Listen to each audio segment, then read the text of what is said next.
Welcome everybody. My name is Mike Sanford and we're going to cover ViewClip today. And before we get started, I thought I'd just give a fun slide about some of the things I did during COVID this summer. So it gave us something to do, a lot of biking and hiking and kayaking. And you could probably tell from the pictures that our 6-year-old got the free ride on most of that because he just got to sit in his seat and pretend he was pedaling and pretend he was paddling. But anyway, so I'm at Dematic and I've been there for almost 5 years now and probably about 3 on CET. So, which is not quite caught up to my 20 years or roughly of C# or Visual Studio. And then that ancient picture on the lower right there is the first computing device I ever programmed on, which was a Timex Sinclair 1000. So you would actually press a key and it would put the whole word on the screen for you, like print or go to. Pretty crude, but it was pretty fun. It's a good way to get started. Alrighty. So the title, I'll have to apologize for that. Lied a little bit. We're not covering subsystems. That is a cool Dematic thing that some other members of our team implemented. I was going to have someone else present that when we were planning to do the live conference, not the virtual one. But what that is, if you want a quick overview, it's kind of cool. It's basically a bunch of snappers put together in a favorite that's pre-configured with a bunch of properties and some special rules. So you can't change everything on them, but it cuts down on configurations so that you spend a lot less time setting it up. So then those guys just get a special animation to drag them onto the screen. But neat concept anyway. Anyway, so we're going to just cover ViewClip today and go through the code and some demos for that. And I got a couple links at the end for more info.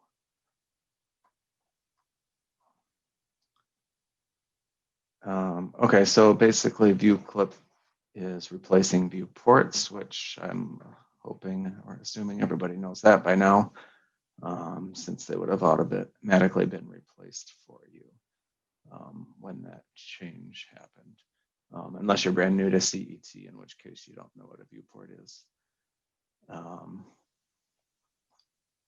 Then there's some terminology here.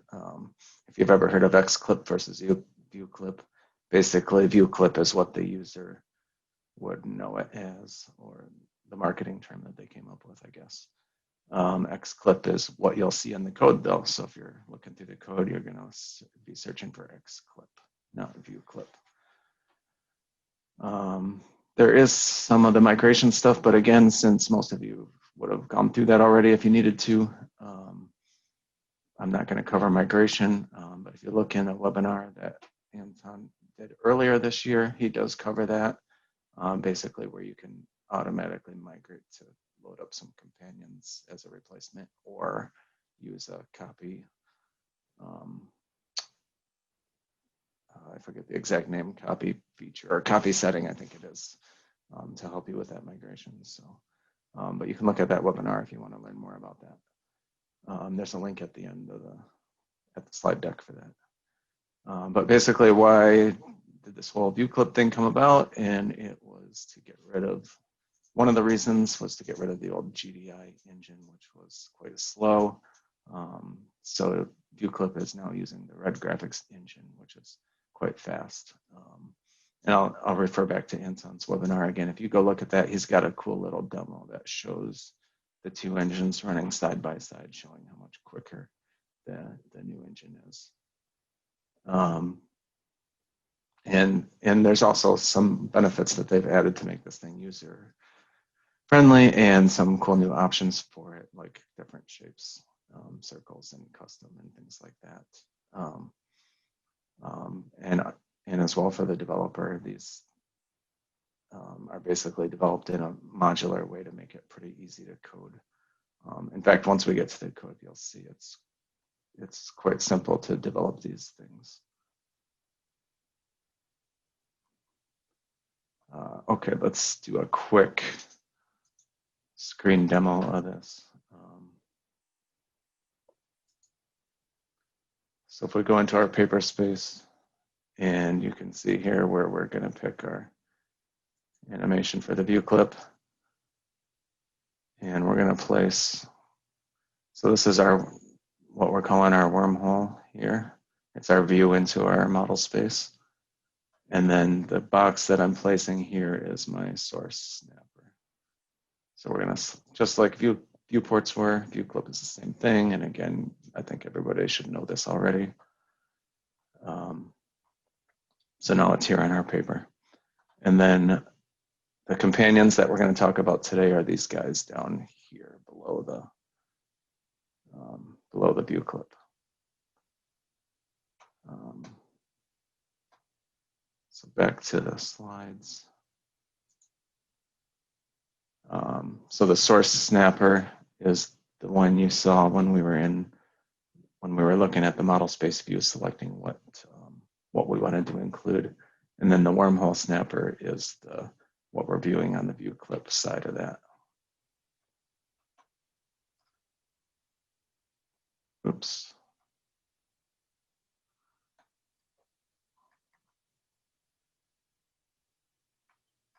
Get back to that slide, sorry about that.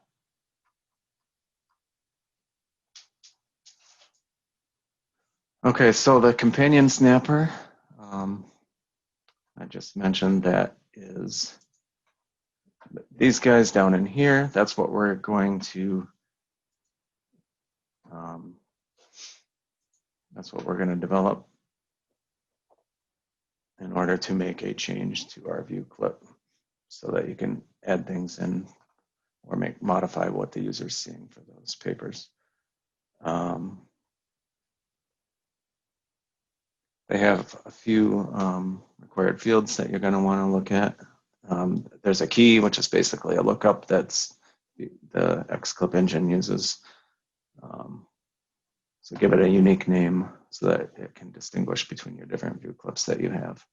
And then you have a label that you need to provide, and that's used for the quick properties, essentially. Obviously use RS entries for the label and whatnot. So optionally, you can also provide a toolbox image there. So if you don't, it's fine because there's a default one that will show up for you. But if you want to provide a nice looking one, you can do that. So then there's a couple methods on there for connect and disconnect to handle initialization or cleanup that you want to do when you're connecting the companion. Let me show you what that is real quick. So if you pick one of these companions, like the black and white one, and you get your little animation here, once you hover over it, you can see that I'm selecting that guy. So I just connected, and you can see everything went black and white. And then if you want to disconnect, there's more than one way to do that, but you can hit the red X down here and then the disconnect event fires. Just real quick though, since we're talking about it, there's a remove all feature down here as well, which is pretty cool. There we go. Then let's show my slides again here. All right, so then you got it is a snapper though, so you do get your typical snapper things, property changed, quick props, and build 2D to make the changes that you need to. And then I have a demo for this one. So let's look at that code. So here's our something I made called annotation sample companion snapper, and it will basically add an annotation to your view clip. So here's my key and label that we mentioned. couple properties for the quick properties. We can skip by the quick property stuff. Build 2D method. So you in here we can get a hold of our wormhole snapper, and then from there we can modify graphics for that. And then on this case, I just basically created a text box to show up on the wormhole. Here's the toolbox image for that companion. And then, oh, I skipped over it on the slide, but it's very important you include this register xclip call, because that's how you get it to show up on your toolbar. Last couple of methods down there are just enums for the quick properties. So let's see what that looks like. I'm going to switch to a different drawing. Actually, this one will be fine. So the graphic I included was this little A down here for this. And if we apply this guy, it adds a little text box down there. CET experience is showing up.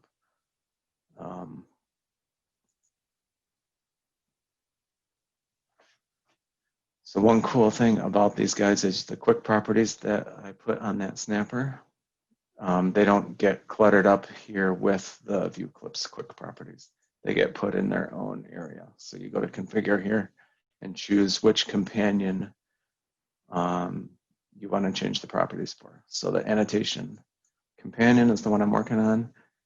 And I made a few different options here. So you could have a preliminary drawing in orange, I guess, or you could do confidential in red, or the font is the CET one I want. So just a simple way to add a little note on top of your view clip. One of the built-in ones is very similar to this, and it's basically we'll get the scaling to show up on the view clip.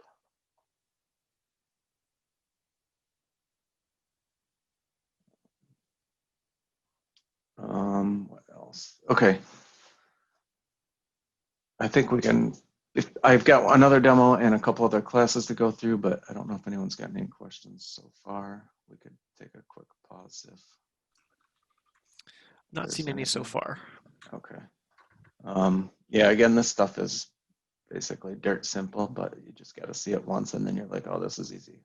I know how to do a snapper already, so I can easily do a build 2D and some quick props, and you've easily modified your wormhole. So again, this type of wormhole companion snapper, we're really just editing the graph right here. If you want to get into editing your snappers, then there's another class for doing that. So let's take a quick look at that.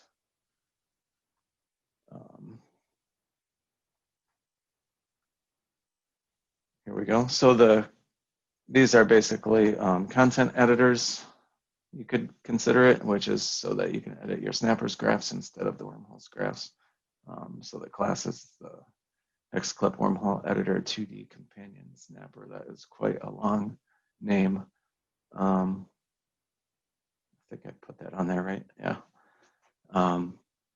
Anyway, again, it's for modifying the content of your snappers.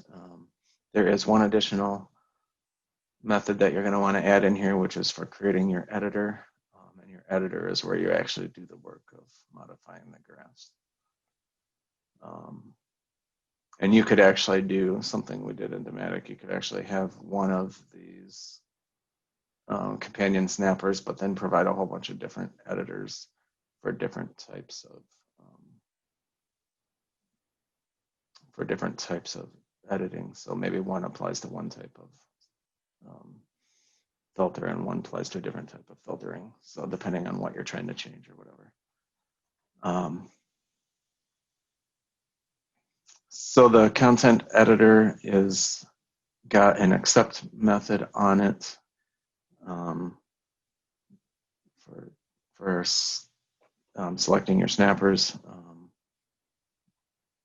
And one note to make about performance on view clip is that you basically get a copy of the graphs in the view clip. So if you accept 1,000,000 things, you're going to have a lot of extra graphs in memory used up. So you have to be careful with that.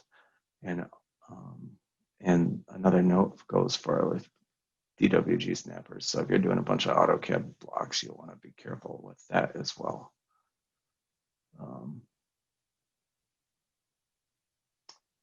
These guys also have a begin and end that you can use for initialization and cleanup. And then the actual method for editing the graphs is called edit. And that parameter on that has an environment which has access to the source snapper and the graph. So let's look at that code a minute.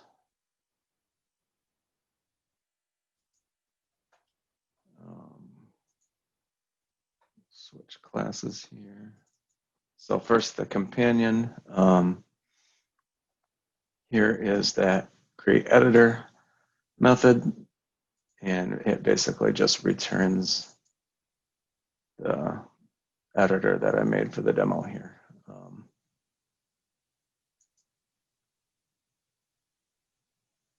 The other methods, the key and label, are all the same. If you need to, you can do a local bound. Again, that's a snapper. The connected, disconnected, which I'm not using, but I threw them in here just so you'd see it.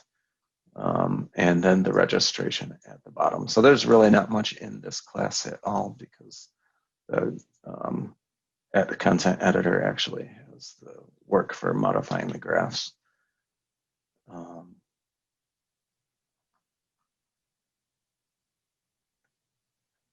Did I go to the wrong class? Sorry about that.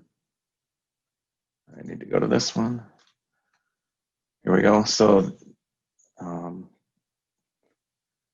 we've got our accept and our begin and end methods in here. I'm just returning true because I want to modify everything in this case.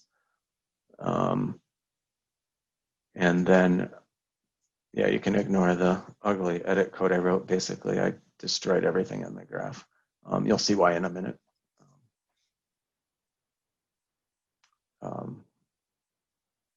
Let's go look at it in CET, and I made a special drawing for this one.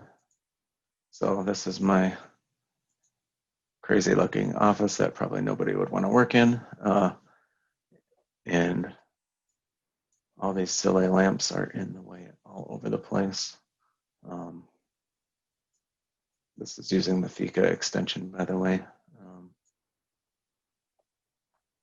So I threw 2 of these view clips on here. I'm going to apply my companion. I didn't put any quick properties on that one, but you'll see the name of my companion is hide lamps. So I want to give this, I want to print out this paper to someone to review it, but they don't really care about my lamps. So we're just going to see the desks and other things in there. So anyway, just funny demo, but it shows that you can make changes to your graphs inside these guys. And then I will slap on my other one too and call it preliminary because it's, so you can see I got 3 of these configurations now with different quick properties. There you go, preliminary, because that's a pretty ugly looking office. So anyway, let's switch back to the PowerPoint. And that was about all I had for that. My email's up there. If anything comes up for questions on that or whatever in the future, you can send me an email. Otherwise, here's a link, which I know you can't click on, but to Anton's video. But if you go on YouTube or the CET webpage, it's pretty easy to search for that. And it's a pretty good demo, covering a few more things that I did not cover here. So, and I am all set here, I think. So any questions?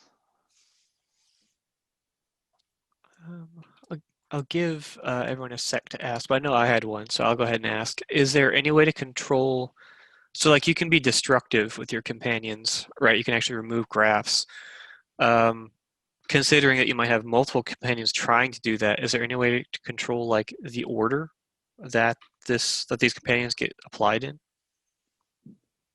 That's a good question. I don't know the answer to that, and I was actually thinking about that myself this week, but I did not try anything with it. I have a feeling So Johan wants to chime in. Hello. yeah. Yeah. And If one deletes the graph, it disappears. That's how it works. okay. It's gone. So, but if two people, like, what if one companion changes the color to one thing and a different companion changes the color to another? Yeah, that's an order thing, and I don't think we have. It's what order you place those companions on as a user. The other thing I noticed while I was working with this was the accept method doesn't seem to fire. No, so it I don't doesn't. know if, It is. okay. That is somehow broken. It doesn't fire. Okay, so it's just a bug, but it'll probably come back. Is that the deal? I don't know. That we need to ask. I noticed that too. It's not in use anymore. I don't know if it's just something that they removed by intention but kept the interface, because we don't like interface changes during release cycles, or if it's something that they just missed in some of part of the implementation. Okay. So Where's hopefully that doesn't. Where's that method? Is that on the companion? Yes. Okay. I will put in a ticket with dev support and see what they have to say. Sorry, the content editor. Sorry. Content editor. Yeah. Oh, okay. Yep. So, which could be bad because. Yeah, we want to be able to limit it to this. So you don't have to ask for every content editor for every snapper. It's useless, right? Because it goes down into each graph. So yep, and then also you get a copy of all those graphs because of that, and you're going to use a lot more memory. Yep. And I didn't show it in the demo, but basically I had to hard code that I only wanted to destroy the lamps inside of the edit method because the filter wasn't working. Yeah. So. Because otherwise it would be nice to just do. Yeah. But it was fun. I didn't show any dramatic examples because I wanted to write my own and learn how to do it. So. Yep. Yeah, but what's cool there, you can set fill color and those type of things, right? So you can actually look at things like the tags or whatever. I mean, we do have a tags companion, so you don't need to do it for that reason. But there might be interests of doing things like setting different types of colors based on their equipment status and status of what do you call it? If they are existing or new and things like that nature, change line styles for those type of things. That might be interesting. So for having like the future flag, making it dashed lines, for example, those type of things you can do with these type of companions. Manipulate the graphics in any shape or form you want. Or change the colors or the line types or whatever. Well, that's what the black and white one does essentially. Yep.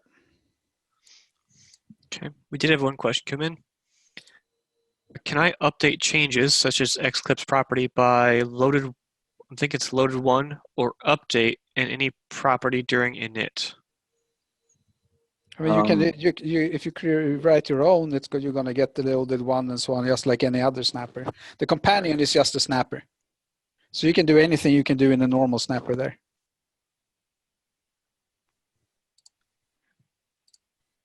Sorry, Michael, your presentation. Nope. I should shut up. No, you're good. You're good. I can fix that. It was that. Gave the same answer, so we're good. I guess just for the sake of keeping the conversation going, an opinion, what about using companions as a way to insert like automatic dimensions maybe?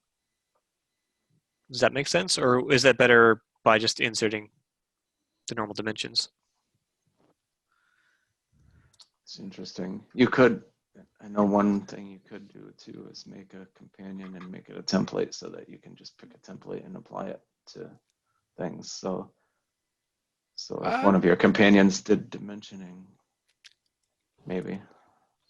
Yeah, I don't know if I'd go that route, but maybe. It's an interesting idea, but you have to be able to look at the graph itself and know how to dimension it. Right. You have the snapper, but you have the graph, but you need to know which of the graphs in the snapper you're looking at to be able to auto dimension it, and then you could possibly add in that extra graph for the dimension. Totally possible. Haven't thought about that, but that's a good idea. That's an idea. I wouldn't. Yeah. Okay. Looks like I have another question from Rolf. Here you go, Rolf. Should be able to talk now.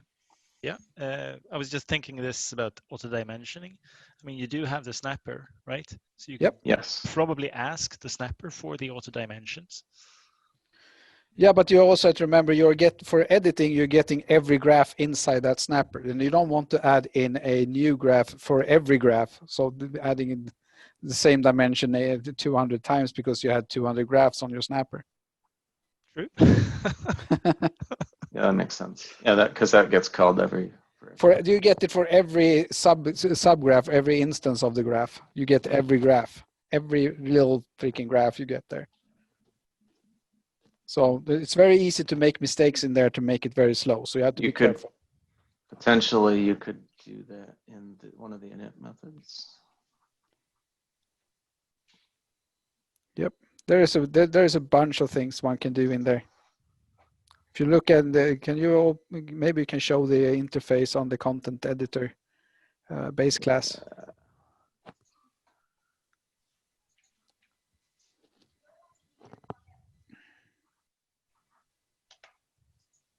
Content editor. Yep. Oh, they don't get more. It's just.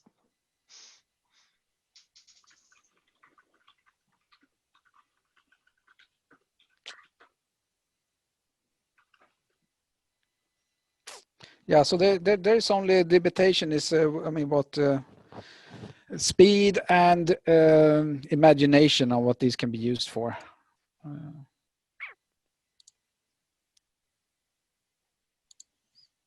Okay.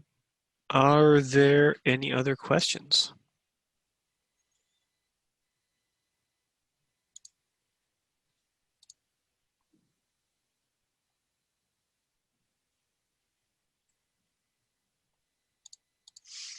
Okay. Well, I think what we'll do is we'll hang out for a couple of minutes just in case if anyone thinks they have any questions they'd like to ask or something they'd like to see. But otherwise, I just want to say thank you to everyone who came to this one. We both appreciate your attention. Yeah, we really hope you enjoy the rest of the experience. We'll see you around. Thank you. Thank you, Paul.